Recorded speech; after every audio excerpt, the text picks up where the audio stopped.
Então, meus irmãos, aqui, nessa exposição aqui sobre, que na verdade não é nada relacionado ao nome, nós estamos na época de Natal, mas essa exposição não é nada relacionado a este nome em si, Natal. Mas enfim, faz parte, mas os irmãos vão entender isso.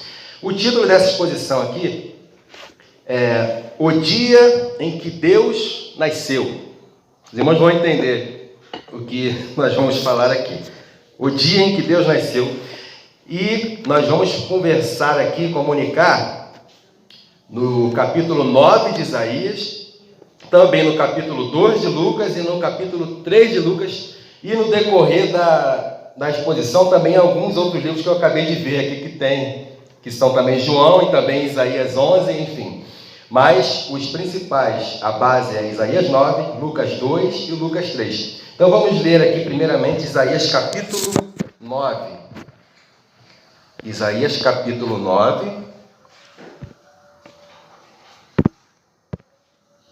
Aqui, como sempre eu vou ler aqui para nós ganharmos tempo. Eu uso a versão King James. Isaías capítulo 9. É do 1 ao 7, mas a princípio vamos ler aqui o versículo 6 e 7. Diz assim: Afinal, um menino nos nasceu, um filho nos foi concedido, e o governo está sobre os seus ombros.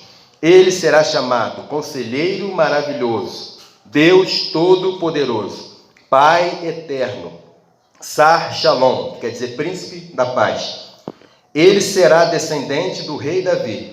O seu poder como rei se multiplicará sobremaneira e haverá plena paz em todo o seu reino. As bases do seu governo serão a verdade e a justiça desde agora e para sempre. O zelo do Senhor dos Exércitos fará com que tudo isso se realize. Senhor, exalta a tua palavra mais uma vez, em concordância com a oração que o teu servo Israel acabou de fazer. Nós pedimos que o teu Espírito fale mais uma vez conosco, em nome de Jesus. Amém. Então, meus irmãos, o objetivo aqui dessa exposição, como eu disse, não está em nada relacionado ao nome em si, Natal. Muito longe disso, apesar de estarmos nesse período em que os homens e também, na sua grande maioria, cristãos, correm de um lado para o outro em comércios, em casas para trocar presentes, enfeites, ou simplesmente comerem abundantemente, acompanhados de um bom vinho. E eu não vou aqui entrar nesse assunto aqui de bebida, e entre essas bebidas aqui o vinho, até porque eu já tenho meu entendimento sobre isso, baseado nas Escrituras. Mas sim, o objetivo dessa exposição aqui, meus irmãos, como eu disse, é sermos levados pelo Espírito de Deus na revelação de Jesus Cristo sobre o dia em que Deus nasceu. E esse título dessa exposição, o dia em que Deus nasceu, é de forma intencional esse título. Até mesmo porque você e eu e toda a humanidade sabe perfeitamente que Deus não nasceu, porque Deus não foi criado. Ele é por si só e plenamente satisfeito em si mesmo. Então, o título aqui, o dia em que Deus nasceu, é a verdade de que Ele revela a nós em sua Escritura, em João capítulo 1, dos versos 1 a 14. Eu vou resumir aqui. A palavra se fez carne e habitou entre nós. Vimos a sua glória, glória como a do unigênito do Pai, cheio de graça e verdade. Deus, então, Ele decidiu, em seu coração, reservar o ventre de uma mulher chamada Maria e gerar nela, por seu Espírito, o seu único filho, cumprindo a profecia que ele entregou ao profeta Isaías, em Isaías 7,14. Não está aqui no esforço, mas já começamos a ir para outros capítulos. Isaías 7,14 que diz: Pois sabei que o Eterno, o Senhor, Ele mesmo vos dará um sinal. Eis que a virgem ficará grávida e dará à luz um filho, e o nome dele será Emanuel, Deus conosco.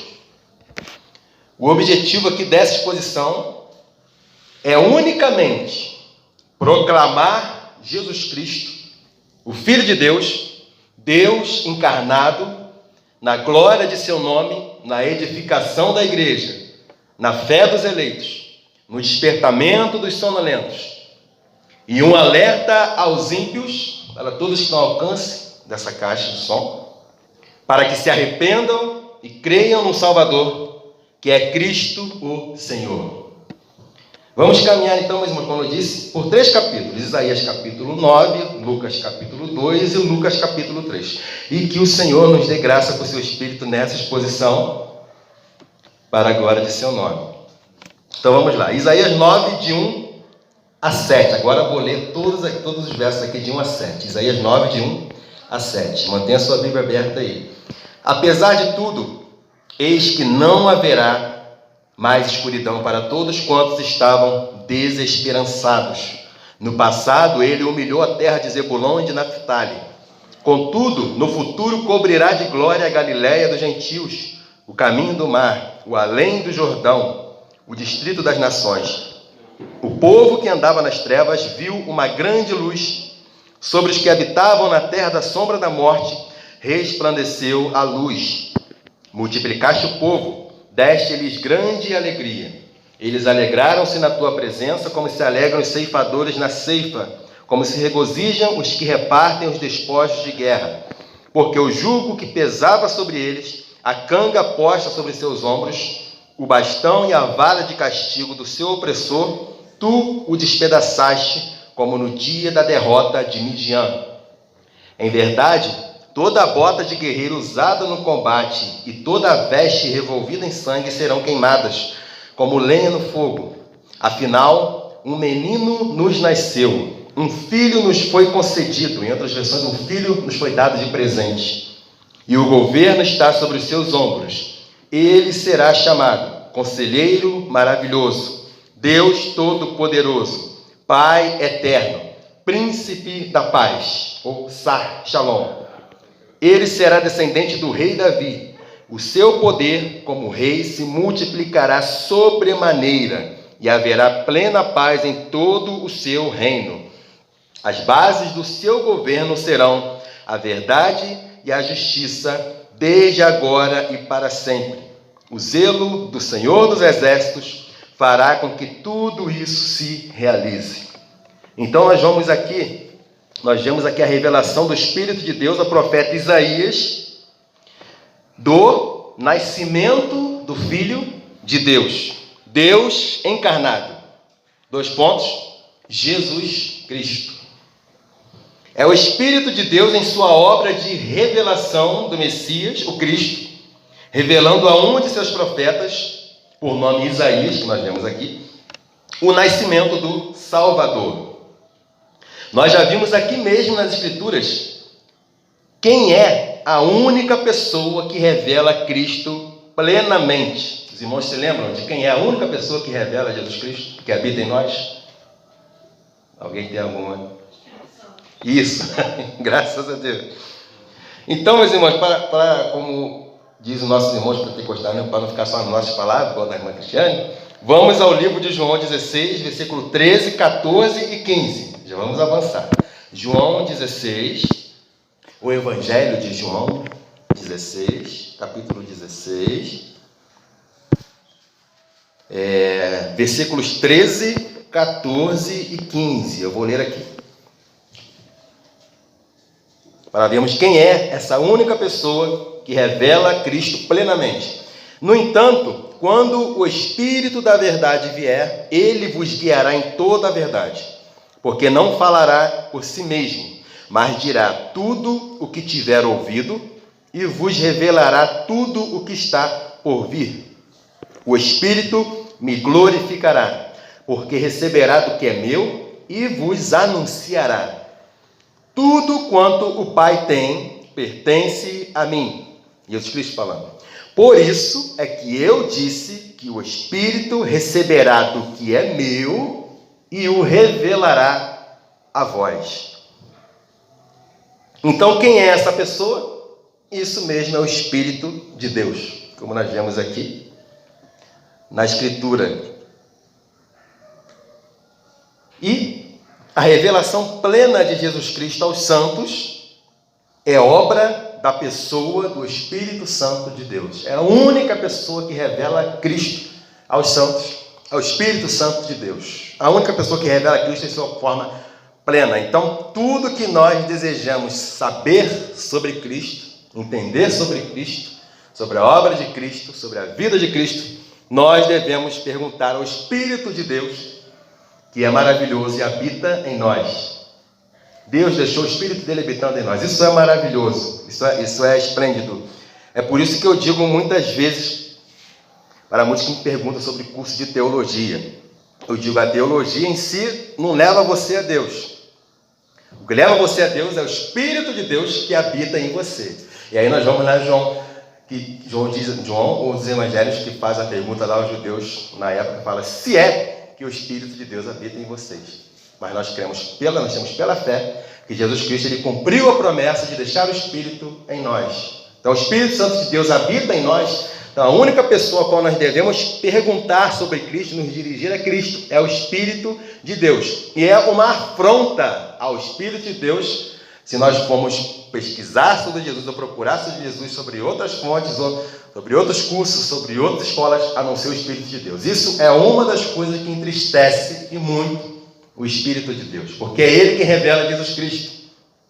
Então muitas pessoas dizem assim, eu não vou dar um estudo, não vou, né? Não é relacionado aqui. A grande maioria das pessoas dizem, eu não vou falar isso, eu não vou falar aquilo, não vou falar aquilo, porque eu não faço um curso. Para eu falar isso, para eu fazer isso, eu tenho que fazer um curso de teologia. Não tenho que fazer um curso de teologia. O que o Senhor nos deu aqui nesse caderno e em vários outros cadernos que está em casa, eu nem pensava nem fazer curso de teologia. O Espírito me instigou bem mais depois. Isso tudo é relacionado à vida de oração mais ou menos aos 5, 6, 7 anos atrás. Eu pedi ao Senhor, Senhor, se revele a mim. Espírito, revele Cristo ao meu coração, revele Cristo ao meu coração, revele Cristo ao meu coração. E eu não sabia nem porque eu estava pedindo isso, mas Deus agora enviou. Então ele envia, ele tem o tempo dele determinado para enviar as palavras dele. E aí ele começou a usar o meu braço e vamos embora. Tem esse caderno, ainda tem mais um monte de caderno na casa, se os irmãos precisarem de algum caderno. Isso daqui é para nós, é para todos nós, para toda a igreja de Cristo. Isso aqui é para o serviço da igreja de Cristo. Amém, irmãos? Então, se você aguarda fazer um curso de teologia para ensinar ou para dar um estudo ou para aconselhar alguém mediante a vida cristã, você nunca vai fazer isso. Porque não é a teologia que dá, você é o Espírito de Deus que habita em você que dá. Então guarde isso. É interessante que eu falei isso lá no curso de Otávio, o pessoal não gostou muito. Mas enfim, nós vamos, isso aí é para outra mais para frente. Então, e ele, o Espírito de Deus, revelou Cristo a um santo de Deus por nome Isaías, que nós vemos aqui. Revelou o seu tipo de alimentação, do Messias, está aqui em Isaías 7, de 14 e 15, vamos lá, ver qual era a alimentação de Jesus, quando na sua juventude, na sua adolescência.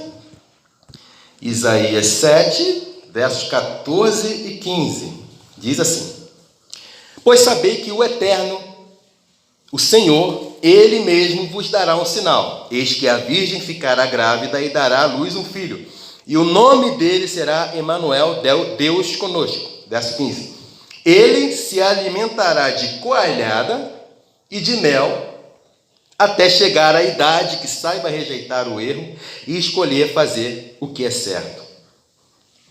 Então, o Espírito de Deus revelou Cristo a Isaías, revelou o nascimento de Cristo, revelou o tipo de alimentação que ele teria na idade dele ali de adolescência, revelou a sua vida, revelou o seu comportamento santo, o comportamento que ele teria, Isaías 11, de 1 a 4, não vou ler aqui para não ganhar mais tempo, revelou o seu governo, Isaías 9, 7, sua morte santa e sua ressurreição, sua glorificação, sua justiça santa, seu reino eterno, que Isaías 53 e também Isaías 63. O Espírito também, meus irmãos, ele revela a Isaías o modo como será gerado, como seria gerado o Messias, o Cristo que viria.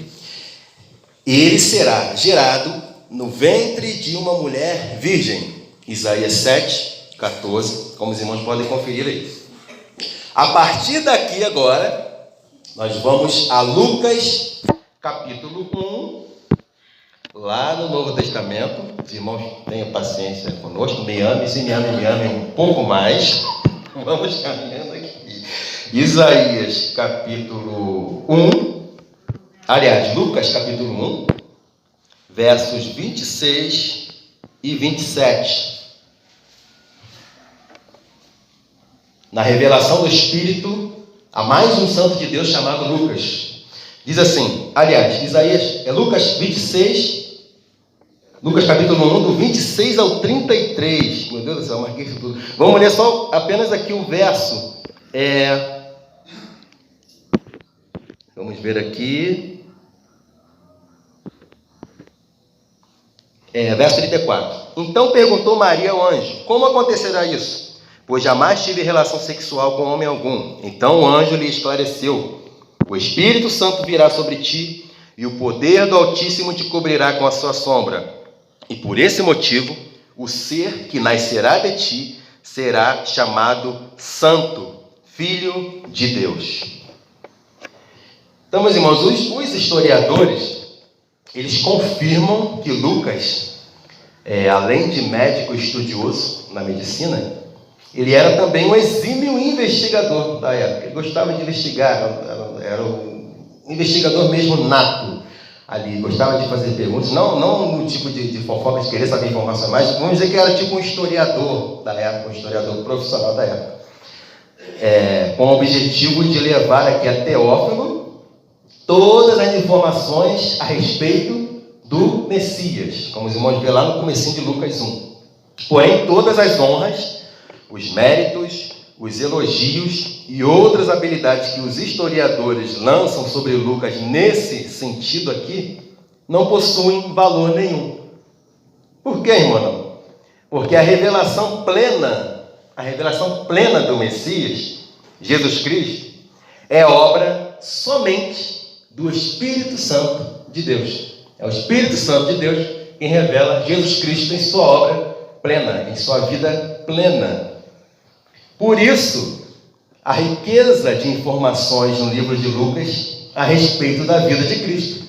Porque Lucas não tirou isso da mente dele, como nós vemos lá em 2 Pedro. Homens santos, Deus usou homens santos na revelação do seu Espírito para que escrevesse todas essas escrituras aqui.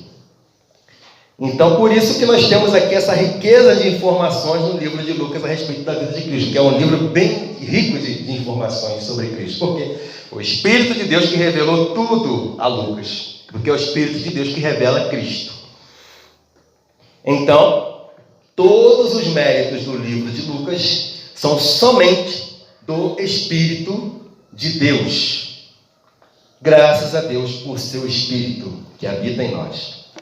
2 Pedro, capítulo 1, versos 20 e 21, como eu citei aqui, diz assim: antes de tudo, sabei que nenhuma profecia da Escritura provém de interpretação pessoal, ou seja, da imaginação do ser humano, porquanto jamais a profecia teve origem na vontade humana, mas homens santos falaram da parte de Deus, orientados pelo Espírito Santo. Então, meus irmãos, Deus desejou em seu coração revelar a sua palavra a homens santos, orientados por seu Espírito, e um desses homens santos é Lucas. Os irmãos estão comigo ainda? Vamos caminhando, hein? Não responderam não, mas eu sei que estão. Agora vamos caminhar aqui a Lucas capítulo 1, novamente onde nós estamos, né? Do 26 ao 33 de novo. Mas como nós já vemos aqui o nome da Virgem, que era Maria.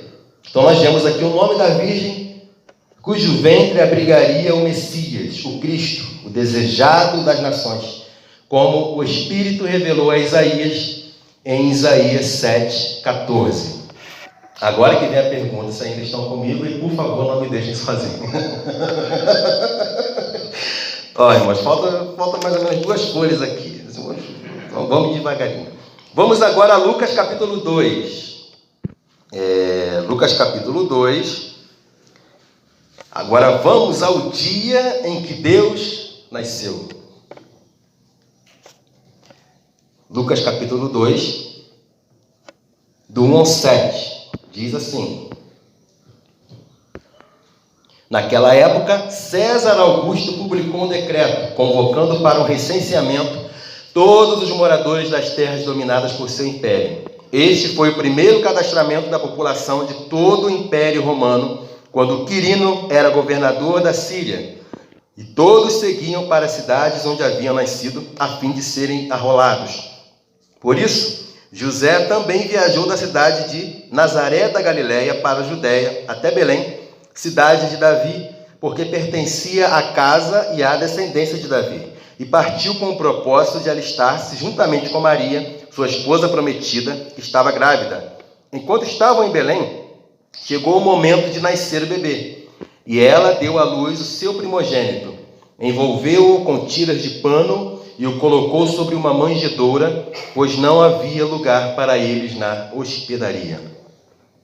Vamos correr aqui. Então os irmãos podem ver aqui a partir do verso 1, isso, sobre o decreto do Império Romano na pessoa do governador, na época chamado César Augusto, para um recenseamento, ou seja, um cadastramento de todos os moradores ali na terra de Israel. Não era um cadastramento como é feito hoje, né, na forma digital, em que uma pessoa do governo vai até na sua casa, né, ou você mesmo faz aí por celular, na internet, enfim. Mas sim, todos que residiam em uma cidade deveriam fazer o cadastramento nesta cidade em que estavam, e todos que haviam nascido em uma cidade, mas residiam em outra, deveriam ir até a sua cidade de nascimento, onde havia um posto romano, para fazer o cadastramento. E assim aconteceu com José, como nós vemos aqui. José, que nasceu em Belém, mas residia na cidade de Nazaré, na Galileia. Então ele teve de viajar de Nazaré da Galileia até a Judéia, que é onde ficava Belém, onde fica Belém, na verdade, hoje, que é a cidade de Davi. Por quê? Porque José pertencia à casa e à descendência de Davi. Ou seja, um legítimo descendente do rei Davi. Ele tinha descendência de Davi, também pertencia à casa de Davi. Um legítimo descendente. Talvez nós possamos ver esse período aqui como absolutamente normal. Afinal, o Império Romano ele governava ali todas as províncias de Israel e determinava seus decretos e leis. Então, seria absolutamente normal todo esse recenseamento aqui, exceto pelo que diz o verso 2 de Lucas 2, que diz assim: Este foi o primeiro cadastramento da população de todo o Império Romano, quando Quirino era governador da Síria. O primeiro cadastramento. Nunca havia feito um cadastramento naquela região. Ele foi o primeiro cadastramento. Nunca o Império Romano havia feito um cadastramento nas terras de Israel. E quando decide fazer, Maria está prestes a dar à luz ao Salvador de Israel. E por José precisar fazer o cadastramento em Belém, quando chegam lá em Belém, o que acontece? Maria dá à luz o Messias de Deus. Vamos continuar aqui. Está terminando. Agora nós estamos falando aqui de José.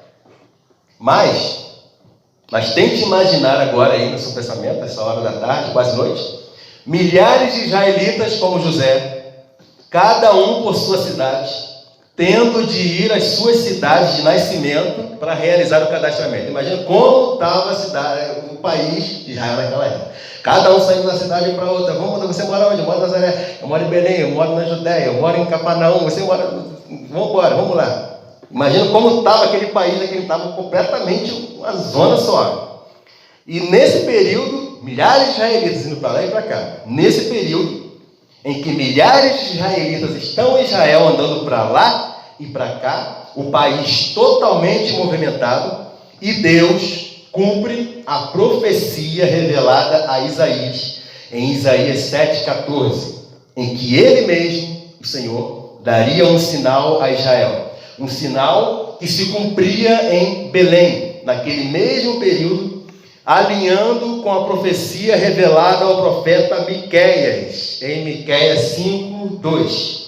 Eu vou ler aqui, que diz assim: no entanto, tu, Bet-Lechem, ou Belém, casa do pão, Efratá, frutífera, embora pequena demais para figurar entre os milhares de Judá, sairá de ti para mim aquele que será o governante sobre todo o Israel, cujas origens são desde os dias da eternidade. A notícia do nascimento do Messias começou a ser espalhada pelos pastores que estavam nos campos próximos a Belém, mediante o anúncio de um anjo do Senhor, chamado Gabriel, acompanhado de uma grande multidão do exército celestial, que louvava a Deus entoando: Glória in excelsis Deo, glória a Deus nos mais altos céus, e paz na terra às pessoas que recebem a sua graça. Vamos ler aqui agora os versos 15, 16 e 17 de Lucas 2. Lucas 2, 15, 16 e 17 diz: quando os anjos partiram e foram para os céus, os pastores combinaram entre si: vamos até Belém e vejamos este acontecimento que o Senhor nos deu a saber. Então correram até o local e, chegando, encontraram Maria e José e o recém-nascido deitado numa manjedoura. E depois de o contemplarem, comunicaram a todos o que lhes fora revelado a respeito daquele menino. Então, todos em Belém e posteriormente todos em Israel foram informados do nascimento do Messias. E os pastores, como nós vemos aqui, os pastores dos rebanhos, comunicaram a todos tudo o que lhes fora revelado pelo anjo do Senhor a respeito daquele menino ali na manjedoura em Belém. Era o Império Romano a serviço de Deus em sua glorificação, reunindo todos os israelitas, reunindo todo o seu povo para anunciar a sua salvação, o Salvador, que é Cristo, o Messias. Glória em excelsis Deo. Glória a Deus nas mais altas alturas. Ainda aqui no capítulo 2 de Lucas, agora sim estamos indo para o final, capítulo 2 de Lucas, dessa vez agora nos versos de 25 a 35. A revelação do Espírito a um santo agora chamado Simeão. Lucas 2, de 25 a 35, diz assim: entre mentes havia um homem em Jerusalém chamado Simeão, homem justo e piedoso, e que almejava a consolação de Israel, e o Espírito Santo estava sobre ele. O Espírito Santo lhe havia revelado que não morreria sem ter a oportunidade de ver o Cristo de Deus. Movido pelo Espírito Santo, ele dirigiu-se ao templo. Assim que os pais trouxeram o menino Jesus para realizarem com ele o ritual de consagração exigido pela tradição da lei, Simeão o tomou em seus braços e louvou a Deus, exclamando: ó soberano, como prometeste, podes agora despedir em paz o teu servo, porquanto os meus olhos já contemplaram a tua salvação, a qual preparaste à vista de todos os povos, luz para a revelação aos gentios e para a glória do teu povo de Israel. O pai e a mãe do menino ficaram admirados com a proclamação feita a respeito dele. Então Simeão os abençoou e revelou a Maria, mãe de Jesus: eis que este menino está destinado a ser o responsável pela queda e pelo surgimento de multidões em Israel, e a ser um sinal de contradição. E esse sinal de contradição nós vemos lá no final, que Jesus Cristo é a pedra de tropeço, mas isso é para outra exposição. Versículo 35. De maneira que a intimidade dos pensamentos de muitos corações será revelada. E aí aponta para Maria: quanto a ti, todavia, uma espada traspassará a tua alma. Então ele quis dizer, com essa espada traspassará a tua alma, que ela veria o seu filho morrer numa cruz. Então isso ultrapassa a alma de qualquer mãe que vê o seu filho morrendo. Então aqui, como nós vemos aqui, o santo chamado Simeão foi ensinado na Torá acerca do Deus de Israel e tinha pleno entendimento do Espírito de Deus a respeito do Messias, o Cristo, anunciado pelos profetas. Ele tinha pleno entendimento de todas as profecias com respeito ao Messias, com respeito a Cristo. Simeão, ele era um dos homens e mulheres de Israel que aguardava com grande expectativa o advento do Messias. E havia recebido a promessa do Espírito por revelação, de que não morreria sem ter a oportunidade de ver o Cristo de Deus. Advento, ele vem do latim adventum, e significa vinda ou chegada. E ao segurar o Messias nos braços, Simeão, após ser movido pelo Espírito para ir ao templo onde Jesus seria circuncidado, de acordo com a tradição da lei, Simeão louva a Deus exclamando: Nunc dimittis servum tuum, da tradução do latim, que significa: despede agora o teu servo. O verso 29 aqui de Lucas 2 diz assim: Ó soberano, como prometeste, podes agora despedir em paz o teu servo. O verso 30. Porquanto os meus olhos já contemplaram a tua salvação, a qual preparaste à vista de todos os povos, luz para a revelação aos gentios e para a glória do teu povo de Israel. Eu creio aqui, meus irmãos, não está escrito, mas eu creio que neste momento aqui, diante dessa proclamação de Simeão, o Espírito revelou a José e Maria o Filho de Deus, por meio da sua revelação a Simeão, dizendo: este menino não é de vocês. Ele veio de você, mas esse menino não é de vocês. Este menino é de todo aquele que deposita nele e somente nele toda a sua vida. Cristo, o Messias desejado, o Filho de Deus, que nasceu em Belém, cumprindo as Escrituras, habitou entre nós, cumprindo as Escrituras, foi crucificado, cumprindo as Escrituras, foi morto e sepultado, cumprindo as Escrituras, Deus o ressuscitou dos mortos, cumprindo as Escrituras, subiu aos céus, cumprindo as Escrituras, e voltará, cumprindo as Escrituras. Aleluia! Nós aguardamos a sua vinda. O advento do Messias, nós terminando aqui, o advento do Messias, Jesus Cristo, é o grande acontecimento que deve gerar grande expectativa no coração de cada cristão neste mundo. O advento do Messias, o retorno do Messias, deve gerar grande expectativa todos os dias no coração de cada cristão neste mundo. Cristo veio ao mundo, nascendo em Belém, e voltará com poder e grande glória, fixando seu governo em Jerusalém, ali mesmo na cidade de Jerusalém, mas isso já é uma conversa para outra, o pastor pode até explicar isso mais para frente, fixando seu governo em Jerusalém, E as bases do seu governo são justiça e verdade.